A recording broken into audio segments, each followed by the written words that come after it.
Wall Street is controlling the greatest part of the Congress, of the members of Congress. And these guys are out to destroy the United States, and they call themselves patriots? How can they be patriots if they're working with Wall Street? They're the enemies of the United States if they're working with Wall Street. And after this announcement by me, any senator, any member of Congress who's defending Wall Street is by me a declared enemy of the United States, a traitor to the United States.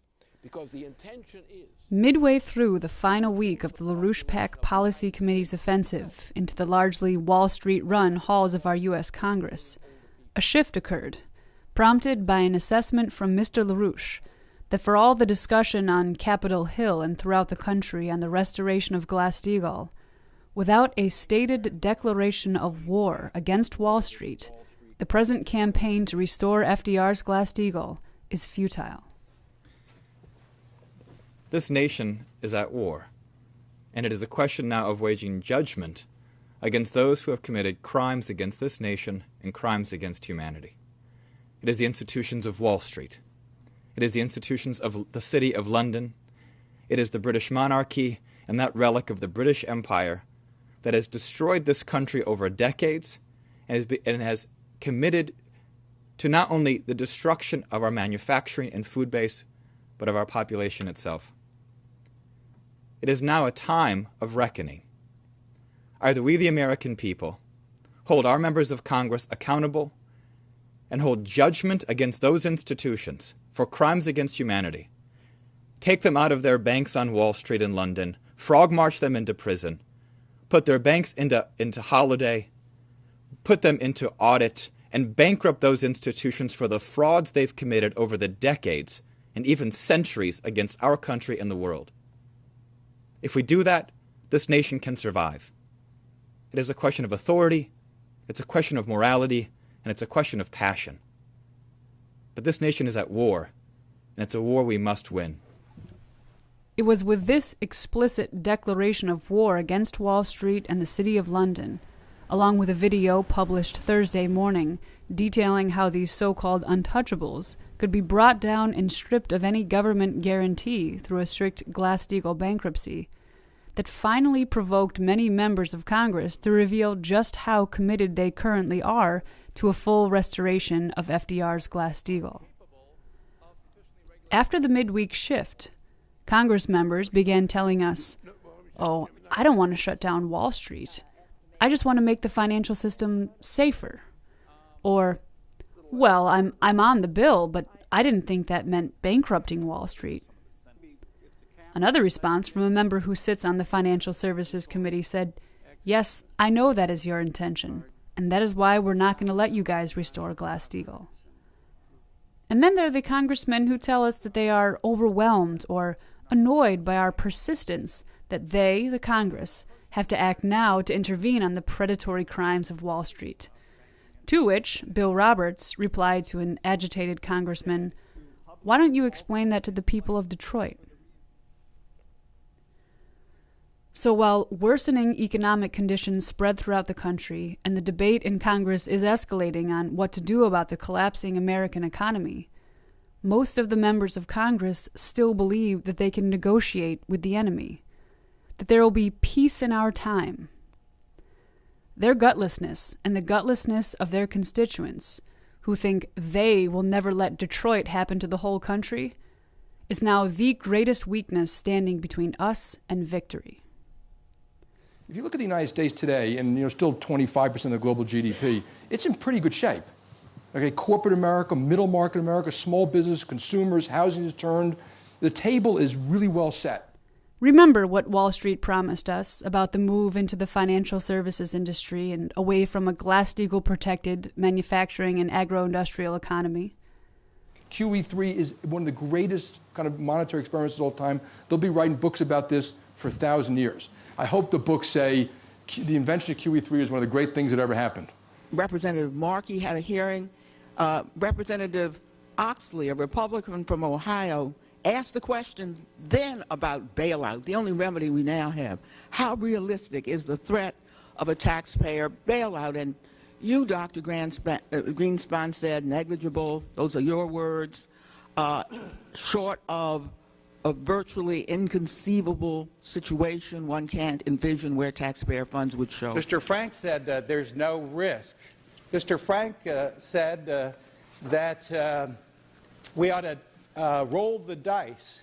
We have to recognize that this is almost surely a once-in-a-century phenomenon. So what are all the great benefits of this new, modern, post-industrial, more competitive economy?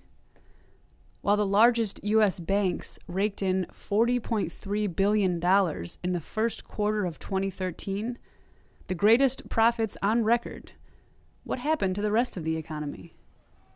Today, unemployment in the United States is at record levels.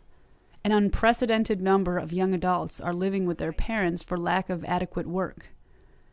At the same time, our national food reserves are at record lows because we are told that stockpiles of food would interfere with the markets. The overall productive capability of the U.S. labor force and land areas has drastically declined. The American people are now recognizing that they've been had, not by one party, but by both parties. And what is now coming to a head since the beginning of the Bush era and through Obama's term in office today is that the desperate situation the American people find themselves in is the result of the bankruptcy of the institution of Wall Street, of Goldman Sachs, of J.P. Morgan Chase. They are the ones who are bankrupt, not the American people. Their record profits have nothing to do with a successful business model.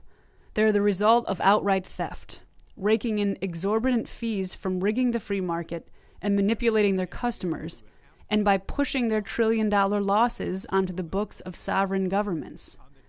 That's not a winning business model. These tycoons of high finance never earned an honest dollar in their life. They say they're committed to the free market. So why the bailout? Wall Street is nothing but a pack of deadbeat welfare cases, the worst petty thieves in the history of the world. And it's been the sheer ignorance of how a true human economy functions among the population and leading politicians, combined with the go-along-to-get-along depravity among members of Congress, that has allowed these bankrupt institutions to continue to operate on U.S. soil. LaRouchePAC stands behind the assertion that the U.S. economy will flourish only once Wall Street is forced to eat the debts it has created since the repeal of Glass-Steagall, especially if that means if very few of the so-called G-SIFI institutions will remain in business. In fact, there is no other option for the American people. We do not need Wall Street, and we never have. The only option is to return to Alexander Hamilton's American system, the constitutional system, which states that the value in a national economy lies in the people's ability to produce and reproduce the means of existence at higher, more technologically advanced levels. When the United States government can guarantee this kind of productivity, that is value. And that is why we have money. It has no other purpose than to facilitate mankind's increased power over nature. And therefore, and as Hamilton understood, there is no room for Wall Street. This is what was opened up this week in Washington, D.C. by LaRouche and the LaRouchePAC Policy Committee as the Congress prepared to head back to their districts for the August recess. On the weekly LPAC activist call, Matthew Ogden gave a detailed briefing from on the ground in Washington. We are igniting a mass political uprising among the American people against the enemies of this nation. But the only way it's going to be drawn together into an effective revolutionary majority is to take every disparate faction of this country who thinks that they're suffering separately and to link that all together and to trace all of that suffering back to a single enemy, Wall Street. And we have one weapon to bring down Wall Street, Glass-Steagall. That is what we have undertaken this past 3 weeks in Washington, D.C.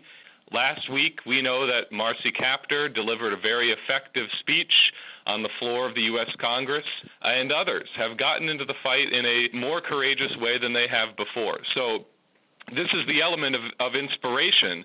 We've just got to spread that inspiration to the entire American people and create a uprising that goes even beyond what we saw with the beginnings of what we've called mass strike against Obamacare in 2009. Remember, that was during the town hall meetings in August. That was the August recess. Congress was back in their districts, Congress was at home, and all of a sudden they were met with a tsunami, a flood, a surge of opposition that took over their town hall meetings and lit the fire across the entire country. There was something, a sleeping giant had been awoken, and we had awoken it. That was the LaRouchePAC at that time, opposing what Obama was doing with this health care policy. We awoke that sleeping giant. We intend to do it again, and we intend to do it in a way that finishes the job to bring down Wall Street once and for all. So that's what we want to see happen. That's the effect that we're intending to create over the coming weeks, over the August recess, and that's why we've escalated this week with both the LaRouchePAC Policy Committee Statement of Intent that appeared on the website on Tuesday night, and this most recent video. Now, let me say, over the past recent days, we've really become an inescapable presence in Washington, D.C. I think this is most typified by a photograph that appeared on page 8 of the most widely read Capitol Hill newspaper called Roll Call. This is just a typification of what everybody on Capitol Hill came face to face with this week, with an unprecedented number of meetings that we held over the recent 3 weeks, with the policy committee in town, with a number of elected officials who came in, made the trip to Washington, including Lamar Lemons from Detroit, but also a number of significant state legislators who came into town this week, sponsors of the Glass-Steagall resolutions in their home states. So they came to Washington and met with their members of Congress and members of the U.S. Senate. This was accompanied by very significant letters. Jim Benham from the Indiana Farmers Union, an endorsement from the National Farmers Organization, letters that came in from elsewhere. But the two most significant was a letter that was delivered from South Dakota, the first state in the nation to pass their state resolutions demanding that Congress reinstate Glass-Steagall. This happened several months ago, at the beginning of this year. 13 members of the state Senate and the state House of Representatives signed a letter which was delivered directly to none other than the chairman of the Senate Banking Committee, Senator Tim Johnson, who is a senator from South Dakota.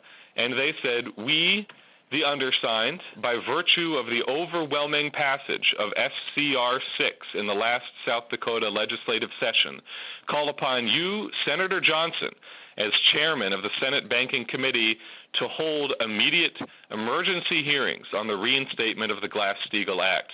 There is strong support for the Glass-Steagall bills in the Senate and the House. Our people are facing economic and social ruin.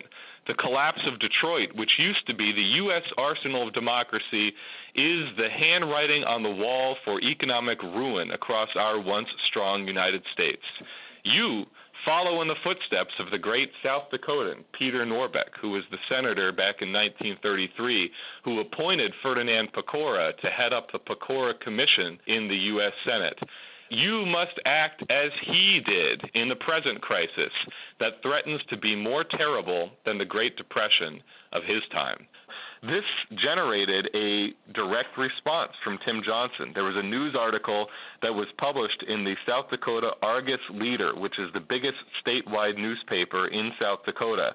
And it reported on the fact that this letter had been written, had been hand-delivered to members of the U.S. Senate, and then it quoted Tim Johnson. And it smoked out Tim Johnson as being on the side of Wall Street and opposed to bringing up Glass-Steagall. So this immediately provoked the outrage among everybody in South Dakota. And it's clear now who are the obstacles to the immediate enactment of Glass-Steagall. Now, the other example of a very significant letter that came in from state legislators came from Massachusetts.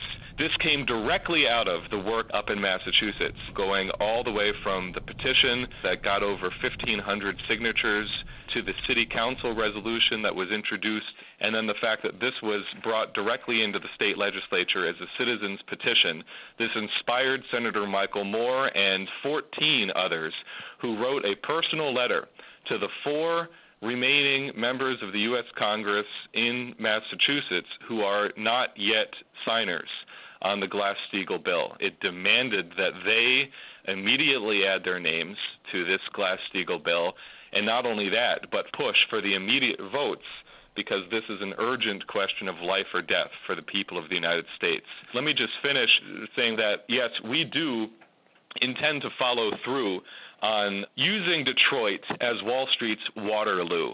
This is a profoundly arrogant act of hubris that this financial manager and his cronies on Wall Street have attempted to push through. We will not let it happen. As people know, Congressman John Conyers has decided that he will hold hearings, whether they be officially sanctioned hearings or they be ad hoc hearings, on the fact that you cannot use a bankruptcy, you cannot try to exploit U.S. bankruptcy law in order to bilk Detroit and U.S. citizens out of their hard-earned pensions, give them pennies on the dollar, while these Wall Street creditors get 80 cents, 85 cents on the dollar of their obligations. They're swaps that they lured Detroit into in a desperate attempt to raise revenue. There has been no prosecution. There's been no jail time. There's not even been any forced admission of wrongdoing from these criminals, these organized crime, these petty thieves on Wall Street. What they've done, including in the case of J.P. Morgan now with this commodity speculation and the rigging of the electricity markets, Enron style, out in California, all they do time after time after time is they go for a settlement, which is nothing more than institutionalized bribery. It's a few $1 million here, a few $1 billion there that they've already worked into their balance sheets when they've robbed the American people blind, that they hand over to the Justice Department as a way of saying, well, if we give you this money, if we pass this money across the table or maybe under the table, then we don't have any jail time coming to us. We don't even have to have any admission, public admission of wrongdoing. So this is nothing more than institutionalized bribery. This is exactly the kind of stuff that Ferdinand Pecora exposed and forced these guys into the public face of shame. And this is what generated a revolutionary uprising in the American population, which Franklin Roosevelt used to gain a position of strategic power against the enemies of the United States, forced through Glass-Steagall, and that's what gave him the position of political power to go for the entire New Deal project. And that's what we intend to do. We want to generate that kind of outrage, justified outrage in the American people, and we and the LaRouchePAC Policy Committee intend to be your leadership to make that happen and to win that war against the enemies of this country.